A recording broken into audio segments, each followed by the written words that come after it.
Pada hari kiamat nanti, orang-orang yang saling mencintai, entah suami istri, kerabat, atau teman dengan teman, pada akhirnya mereka akan bermusuhan.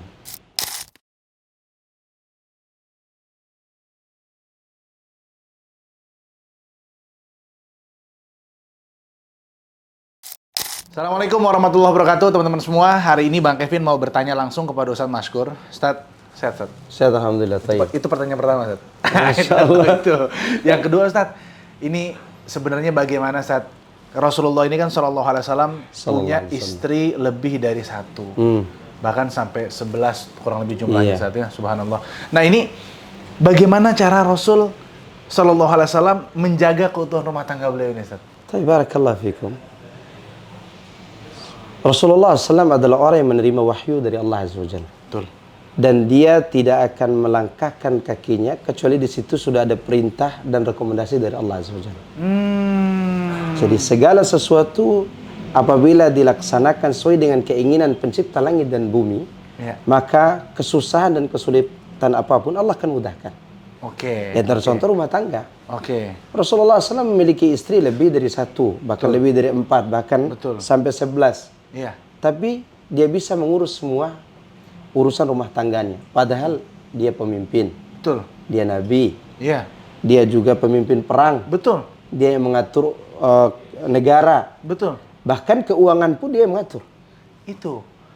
Maksudnya bagaimana Rasulullah Muhammad SAW ini menjaga harmonisme itu tadi, keluarga. Dia mengukur semua hubungan itu sesuai dengan apa yang Allah syariatkan, bukan sesuai dengan apa yang dalam pikiran dia sendiri. Oleh karena itu, dia membangun rumah tangga di atas ketakwaan tentunya. Tapi bukan berarti nggak pernah ada cobaan dan gonjang-ganjing. Gonjang-ganjing itu pun akan menjadi sebuah syariat untuk kita, bagaimana cara menanganinya. Rasulullah SAW pun menanganinya dengan cara apa yang Allah syariatkan. Makanya oleh karena itu Allah menyebutkan rumah tangga yang langgeng itu adalah rumah tangga yang dibangun di atas ketakwaan. Kata Allah dalam surat Az-Zukhruf, al-akhillau yawma idzin ba'duhum li ba'din aduwwun illal muttaqin. Pada hari kiamat nanti, orang-orang yang saling mencintai, entah suami istri, kerabat, atau teman dengan teman, pada akhirnya mereka akan bermusuhan. Kecuali mereka yang bertakwa kepada Allah. Kata Ibnu Abbas, kullu khullatin adawatun illa khullatul muttaqin. Semua kasih sayang, hubungan akan menjadi permusuhan kecuali hubungan orang yang bertakwa. Tentu itu ada dalam rumah tangga Rasulullah SAW. Nah, kalau kita ingin bisa membina rumah tangga seperti itu, maka hadirkan ketakwaan dalam rumah tangga kita. Suami takwa, istri juga takwa. Sekarang masalahnya, seorang punya istri satu, dia tetap banyak problem seakan-akan dia punya istri 7. Pusingnya. Pusing 7 keliling. Karena tadi tidak membangun rumah tangga di atas ketakwaan. Nah, itu yang disebutkan juga dalam firman Allah, ya ayyuhalladzina amanu qu anfusakum wa ahlikum nara. Tapi hatta meskipun suami udah takwa, istri udah takwa, sampai sempat ada kejadian fitnah terhadap Ibunda Aisyah radhiyallahu taala anha. Haditsatul ifki itu, Ustaz. Iya, haditsatul ifki. Taib. Oleh sebab itu, fitnah-fitnah itu bisa terminimalisir dengan ketakwaan Rasulullah SAW tadi.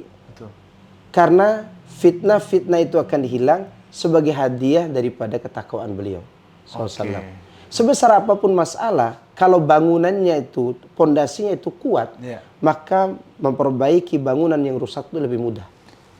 Tapi kita sama-sama tahu, Ustaz, bahwa ketika fitnah itu terjadi, Rasulullah bukannya nggak sedih, Ustaz, ya? Sedih. Bahkan Aisyah pun sedih. Sampai kering air mata beliau kan. Ketika Rasulullah SAW mengatakan, wahai Aisyah, jika engkau benar-benar berbuat, bertaubatlah kepada Allah. Kering air mata Aisyah. Kenapa? Karena di dalam benak Aisyah, berarti engkau meragukan kesucian aku. Sampai segitunya gitu. Rasulullah SAW terkena fitnah waktu itu. Namun karena ketakwaan Aisyah radhiyallahu anha, tidak perlu Rasul yang membelanya. Dibela oleh Allah Subhanahu wa taala langsung dengan surat An-Nur itu. Iya, betul. Berarti poinnya, Ustaz, meskipun suami udah super takwa, istri udah super takwa, cobaan tetap ada. Tetap ada, tapi solusi tetap akan datang lagi. Jadi jangan merasa yang udah ikut kajian, yang udah rutin ikut kajian suami istri, saya udah berusaha bertakwa dua-duanya, Ustaz, tapi begini masih ada ribut juga, ada gonjang-ganjing juga.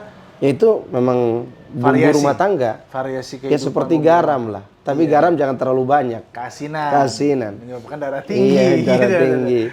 Ya, tapi kalau makan tanpa garam juga hambar. Iya. Seperti itulah rumah tangga. Iya. Nah, terakhir Ustaz, Rasulullah SAW itu kan istrinya tadi lebih dari 1 dan lebih dari 4 gitu Ustaz ya. Nah, bagaimana Rasulullah Muhammad SAW menjaga agar para istrinya tetap merasa adil dengan cintanya Nabi Muhammad SAW? Rasulullah SAW berbuat adil itu tidak dalam cinta. Tetapi beliau berbuat adil dalam memenuhi tanggung jawab. Oke. Iya, karena adil dalam urusan cinta tidak mungkin. Hati ini bukan kita yang atur, Ustaz. Bukan. Kecondongan hati itu tidak bisa disatukan, disamakan kepada semua pasangan. Oke, paham. Bisa. Jadi kalau dia bilang, boleh poligami tapi adil. Sayang gini, sayang sini. Iya, adil dalam sisi nafkah. Dalam sisi tempat tinggal. Kemudian mengatur waktu bermalam. Itu baru bisa terukur. Adapun hati nggak bisa. Dia jauh ke dalam. Cinta itu kan tempatnya di hati. Betul. Makanya kalau diukur dengan dalamnya laut, terlalu dangkal laut itu. Iya. Berarti sebenarnya para istri Nabi ini tahu Rasulullah cinta Aisyah. Maka Ummu Salamah ketika dia tidak sanggup melayani Rasulullah SAW, jatahnya diberi kepada siapa? Ibunda Aisyah. Ke Aisyah, ibunda radhiyallahu anha. Masya Allah. Siap, Ustaz. Syukur maksud banyak, Ustaz. Ini singkatnya teman-teman, masih kurang kita kupas, Ustaz ya. Nanti insya Allah mungkin kita akan kupas lagi lebih dalam di halaman Masjid Nabawi atau di rooftopnya Masjidil Haram bersama Ustaz Mashkur Abu Mawaddah, insya Allah di Umroh Januari bersama Rawahel. Ya, teman-teman semua untuk yang belum daftar pastikan sisa 4 seat lagi dan teman-teman semua bisa daftar ke Instagramnya Rawahel Tour. Syukur, Ustaz. Assalamualaikum warahmatullahi wabarakatuh. Waalaikumsalam warahmatullahi wabarakatuh.